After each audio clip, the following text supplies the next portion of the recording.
Bienvenidos al sexto seminario de innovación educativa que TICMAS hace en el marco de la Feria del Libro. Es una alegría abrir esta nueva edición con la presencia de docentes, directivos, investigadores, emprendedores y también estudiantes de diversas partes de América Latina. Durante 3 jornadas, hoy, mañana y pasado, vamos a explorar cómo se transforma la educación de hoy, con inteligencia artificial, con experiencias situadas, con nuevas formas de enseñar y aprender, con alianzas que cruzan fronteras, con una convicción compartida de que la calidad educativa empieza a proponer a los chicos y a las chicas en el centro de la escena. Agradecemos a todos los que nos acompañan hoy, en especial a quienes han viajado de otros países para ser parte de este encuentro. También agradecemos a los equipos que desde las instituciones educativas y organismos aliados hacen posible este encuentro plural, con perspectivas diversas, donde lo pedagógico, lo tecnológico y lo institucional se encuentran para pensar un objetivo en común. Para comenzar el seminario nos acompaña un gran referente de la educación en Argentina y América Latina. Axel Rivas es doctor en Ciencias Sociales, fue director de la Escuela de Educación de la Universidad de San Andrés y presidente del Consejo Nacional de Calidad en Educación. Es autor de libros claves sobre política educativa. ¿A quién le pertenece el futuro de la educación? Es un libro de lectura casi obligatoria para cualquier docente. Ha sido una de las voces más lúcidas a la hora de entender cómo y por qué cambia la escuela en tiempos de incertidumbres. En la conferencia inaugural, la conferencia de apertura, Axel nos invita a reflexionar sobre una pregunta incómoda, urgente y necesaria. ¿Qué vale la pena aprender en un mundo artificial? Los dejo con él.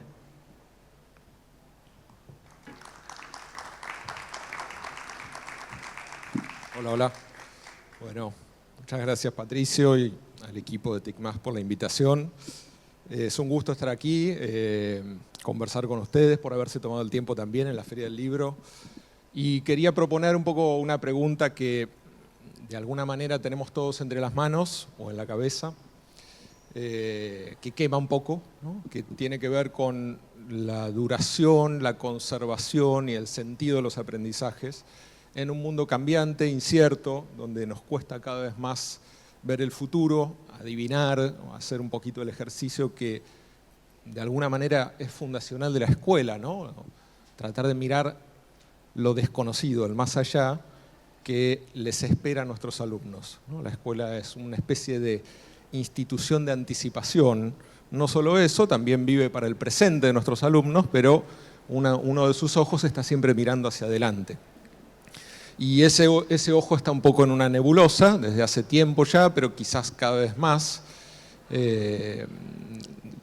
Todas las certezas que de alguna manera nos permitían construir una promesa que hacía pasar el duro trago de aprender cosas que uno no ve utilidad inmediata, es una promesa que se está desvaneciendo y que de alguna manera tenemos que renovar nuestras respuestas a la luz de estos últimos 2 años de la aparición más, de alguna manera, a una velocidad y con una incertidumbre cada vez mayor de la inteligencia artificial, ¿no? Entonces aparecen nuevas preguntas o se renuevan las preguntas o cambia un poco también el dónde se coloca esa pregunta, ¿no? Hace un tiempito quizás era mucho más fácil, como salidas fáciles, ¿no? Porque siempre en educación hay como algunas salidas fáciles, después hay que rascar un poco la tierra para ver qué quiere decir esa salida, pero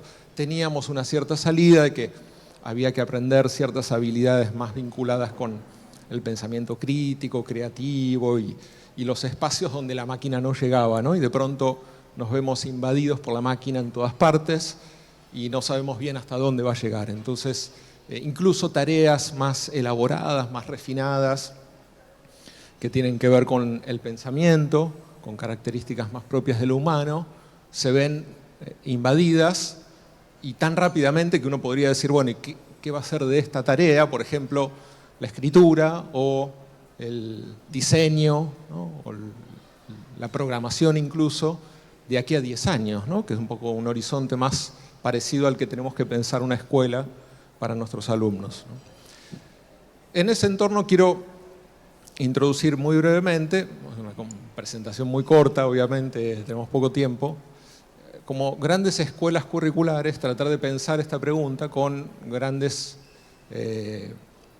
teorías, tratar de esquivar un poco la salida rápida, tratar de pasarla, tamizarla por las grandes teorías y entrar nuevamente a pensar el mundo artificial, ¿no? El mundo de la inteligencia artificial. La primera teoría, la primera respuesta posible es la teoría curricular más vinculada a lo clásico, ¿no? La defensa de lo clásico, la defensa de las disciplinas, ¿no? La defensa de aquello que es considerado como lo que no pierde valor nunca, ¿no? Lo clásico tiene esa definición, que es algo que vuelve una y otra vez, más allá de los tiempos, ¿no? Más allá de las incertidumbres del corto plazo, ¿no? Entonces es como una especie de garantía, ¿no? Leer a Shakespeare, en cierto sentido, sabemos que no es como una apuesta segura, ¿no? Bueno, y hay toda una gran corriente curricular que defiende la idea de la enseñanza clásica, ¿no? De los conocimientos de las grandes ciencias, de la filosofía, de la historia, y que nos permiten pararnos en el mundo, ¿no? Un autor clásico, Hirsch, hablaba de una cultura general, de la alfabetización cultural, e incluso tiene un libro muy conocido, de hace ya unos 30, 40 años, donde él decía que había 5.000 conceptos que toda persona tenía que saber, ¿no? Y si conocía esos conceptos se podía mover en el mundo, ¿no? Y además podía hablar con otros y tener un lenguaje común, ¿no? Esta defensa de una cultura básica que nos asegura, en cierto sentido, poder pararnos en el mundo, ¿no? Esto viene también de la mano de ciertas tradiciones, de una escuela más centrada en el conocimiento, en los exámenes, en la rigurosidad. Muchas escuelas que ustedes pueden pensar con esa lógica tienen ese aval curricular de los saberes clásicos, las grandes disciplinas. El buen docente es aquel que conoce muy bien su disciplina, ¿no? Sobre todo uno lo puede ver en la escuela secundaria, y que puede ser un defensor de esa disciplina a rajatabla y de llevar al alumno al terreno del conocimiento, ¿no? Frente a esta gran corriente, gran teoría curricular, nació desde su inicio, principios de la discusión curricular contemporánea, una antítesis que fue cobrando distintas formas y que podemos ponerle como categoría central la escuela que enseña para la vida, ¿no? El currículum para la vida, ¿no? Que es una propuesta que también tiene muchas orientaciones distintas, pero que se para un poco en la vereda de enfrente a la corriente clásica, y lo que dice es: miremos de adelante hacia atrás. ¿Qué le va a servir al alumno para su vida real de lo que enseña la escuela, ¿no? ¿Qué cosas debería saber para moverse en este mundo? Y entonces eso tiene como distintas posiciones. Una que quizás ustedes reconozcan fácilmente es la enseñanza de competencias, ¿no? La idea de enseñar competencias, que ha sido todo un debate un poco superfluo, si competencias o contenidos, ¿no? Es una falsa polarización, pero uno lo puede ver desde la idea de, bueno, es más importante que un alumno se pueda mover en el mundo, se pueda comunicar, pueda también tener capacidad de pensamiento crítico, bueno, creatividad, estas ideas un poco generales, globales, que saber exactamente la tabla periódica de los elementos, ¿no? Es decir, es más importante que pueda hacerse preguntas, que pueda también saber cómo hablar, cómo relacionarse con las personas, cómo resolver un conflicto, un problema, etc., ¿no? Entonces empiezan a aparecer todas corrientes que además en algunos casos vienen muy vinculadas al mundo laboral, ¿no? La idea de que en el trabajo ya lo que piden tiene que ver más con estas competencias y por lo tanto formar en estas competencias les abre más oportunidades a los alumnos que formar en un montón de disciplinas que, salvo que uno vaya a ser de la minoría que termina haciendo una carrera universitaria en esa disciplina, es un saber que mayoritariamente no se va a volver a usar, ¿no?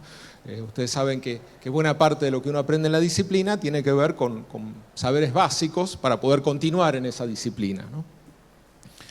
Y detrás de esta segunda corriente, más orientada a la vida, también viene una renovación pedagógica, así como la primera tenía esta orientación principal, prioritaria, de la enseñanza más enciclopédica y el atravesar grandes pruebas de conocimiento, leer mucho, estudiar y rendir exámenes. Esta otra corriente está más vinculada a una idea de llevar al alumno a la realidad, ¿no? Hacer proyectos, de salir del aula como un encierro, de salir de que la única manera de conocer es a través del distanciamiento abstracto de la lectura o del estudio, ¿no? Atravesar situaciones, problemáticas, ir a situaciones reales, hacer proyectos, resolver problemas, ¿no? Entonces empieza a aparecer como un debate no solo curricular, sino también pedagógico. Frente a estas dos corrientes que obviamente en su presentación y buscando espacio, de alguna manera anulan ese diálogo necesario, hay una tercera posición que yo creo que es muy interesante porque sale un poco también de ciertos giros ideológicos que se producen detrás de todo debate educativo, siempre es un debate político también, que es la idea de una cierta vuelta a los conocimientos que, bueno, algunos autores, quizás el más conocido, un inglés que se llama Michael Young, de ya algunos años, defienden como conocimientos poderosos. Una vuelta a las disciplinas, pero ya no en un formato tan clásico, no en un formato tan enciclopédico, sino en un formato que está más vinculado a cómo la disciplina, los grandes dominios de conocimiento, son lo que transforma a una persona frágil, indefensa, en una persona poderosa, ¿no? Entonces, hay ahí una reconceptualización, una especie de mezcla también de la manera de pensar el currículum, que se asocia a muchas teorías y muchos autores, pero que sobre todo tiene como punto central la idea de que un alumno tiene que atravesar conocimientos profundos, no tanto en cantidad, ¿no? Es una idea muy vinculada a reducción del currículum, pero a profundidad, ¿no? Y esta es la idea de pensar no solamente todo lo que uno debería saber, sino para qué sirve eso que uno aprende. Y ahí hay, bueno, una visión curricular que está centrada, bueno, hay un autor alemán que habla de la tradición alemana, que además está muy vinculada a otra mirada de la educación, habla de cómo las disciplinas tienen dos grandes componentes que deberían ser aprendidos en la escuela, que son los esenciales y los fundamentales, ¿no? Los elementos esenciales de una disciplina, de la química, de la biología, de la matemática, de la literatura, los esenciales, aquellas piezas fundamentales sobre las cuales gira el mundo de la física, ¿no? Y al mismo tiempo los fundamentales, es decir, ¿para qué sirve la física? ¿No? ¿Dónde la puedo usar en mi vida cotidiana, más allá de que yo no voy a ser físico, ¿no? Entonces, esos dos grandes componentes son los que deberían ser ejercitados en vez de una gran lista de contenidos que se estudian de memoria y se olvidan rápidamente, ¿no? Cómo hacer, de alguna manera, vivir la física, volviendo a esa disciplina, podría ser cualquier otra, y que uno se quede con una mirada, con una lente distinta del mundo a partir de haber adquirido, a través del largo proceso de la escuela, esta visión de las esencias, de las grandes puertas que abren las disciplinas. Y entonces volvemos acá a la pregunta inicial de qué vale la pena aprender hoy. Es una pregunta que va cobrando nueva forma, yo la veo mucho en la universidad donde trabajo, ¿no? Aparece mucho, bueno, ¿qué deberían aprender? En cada disciplina, incluso en cada carrera, ¿no? ¿Qué realmente vale la pena, ¿no? Que sepan nuestros jóvenes? Y yo creo que también un equívoco que aparece mucho, asociado sobre todo con este auge de la inteligencia artificial, que es, y que ya estaba un poco de alguna manera, lo podíamos visualizar, y ahora mucho más, en la idea de que si está en Internet, ahora si lo puede de alguna manera decir la inteligencia artificial, ¿para qué lo tengo que aprender? ¿No? Eso de si yo lo puedo googlear, ¿para qué necesito saber la Revolución Francesa si yo la googleo y me la dicen, ¿no?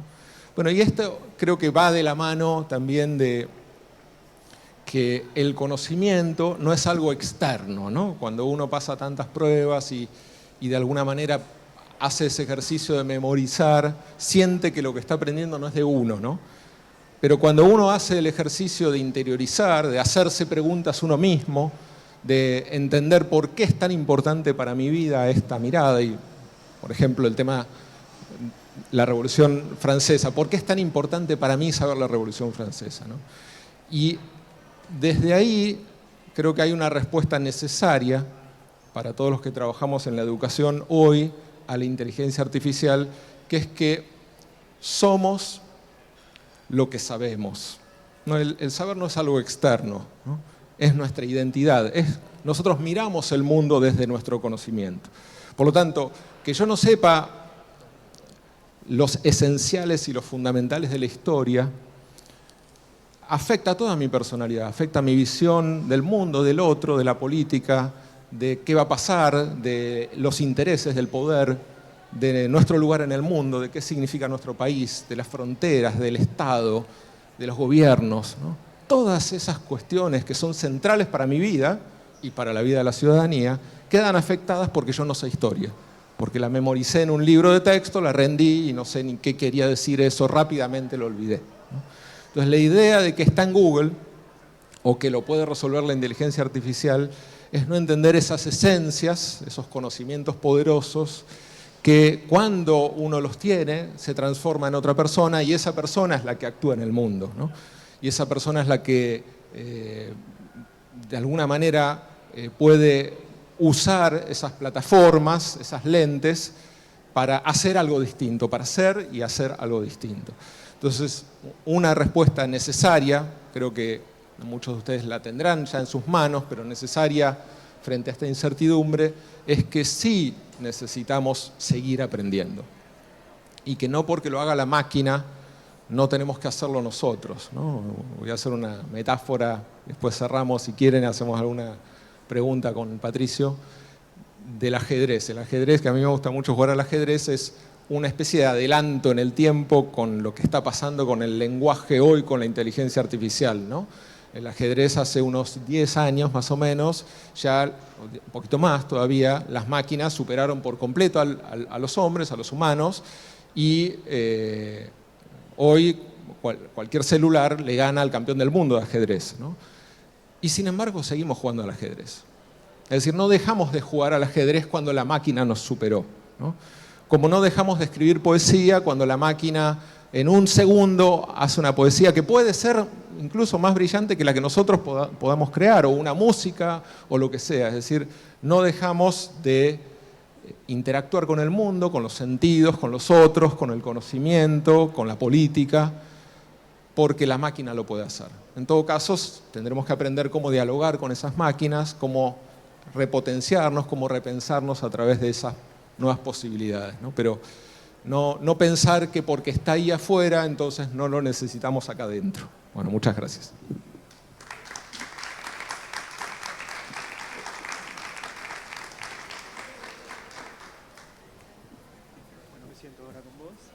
Bueno, muchísimas gracias por la conferencia súper iluminadora, gracias. Tenemos algunos minutos para cerrar. Sí quiero profundizar algunos de los temas que estabas hablando y es interesante plantear que la tecnología siempre nos pone frente a qué es lo que tenemos que enseñar. Con cada cambio de tecnología aparecieron nuevas cosas, como decías, nuevos elementos esenciales, nuevos saberes, disciplinas. Entonces, ¿la tecnología que nos regula la vida también es la que nos enseña? Sí, claro. Nosotros vivimos en un entorno tecnológico, siempre vivimos en entornos tecnológicos, es decir, mediaciones entre nosotros y la realidad, la cultura. Creo que, en cierto sentido, uno puede hacer la analogía, así como lo hacía con el ajedrez, con la calculadora, ¿no? La calculadora apareció, bueno, se inventa en los años 50, pero se empieza a hacer más masiva en los años 70 y produce un caos en la escuela, porque resolvía en un segundo una operación que los alumnos tenían que hacer pensando por sí mismos. Y tarda un tiempo, pero la escuela va encontrando una manera de estabilizar el uso de la calculadora, de saber cuándo sí, cuándo no, qué importancia tiene para el aprendizaje de lo esencial de la matemática, cuándo ayuda y cuándo no.